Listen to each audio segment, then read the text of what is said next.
ഹരേ കൃഷ്ണ. 4-ാം ദശകം യോഗവും യോഗസിദ്ധിയും. ഇതിലെ ട്യൂണ് ചെറിയൊരു വ്യത്യാസമുണ്ട്. നമുക്ക് കേട്ട് നോക്കിയാലോ. 7 ശ്ലോകങ്ങൾ ഇന്ന് പാരായണം ചെയ്യാം. മൊത്തം 15 ശ്ലോകങ്ങളുണ്ട് ഈ ദശകത്തിൽ. 7 ഇന്ന് പാരായണം ചെയ്യാം.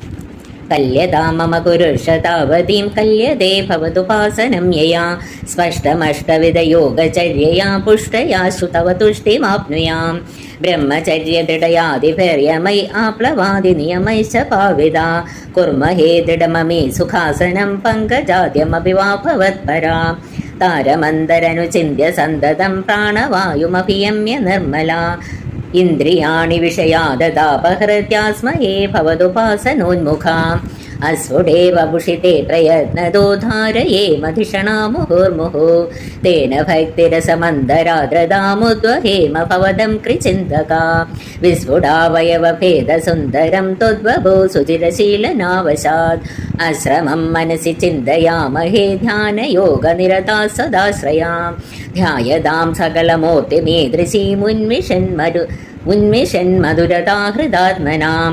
സാന്ദ്രമോദരസരൂപമാദരം ബ്രഹ്മരൂപമയി തേവ ഭാസത്തെ തത്സമാസ്വദനരൂപിണീം സ്ഥിതിം തുൽസമാധിമയി വിശ്വനായക ആശ്രിതാ പുനരത പരിചിതൗ ആരഭേ മഹിജ ധാരണാധികം. മറ്റൊരു വീഡിയോയുമായി കാണാം. നന്ദി.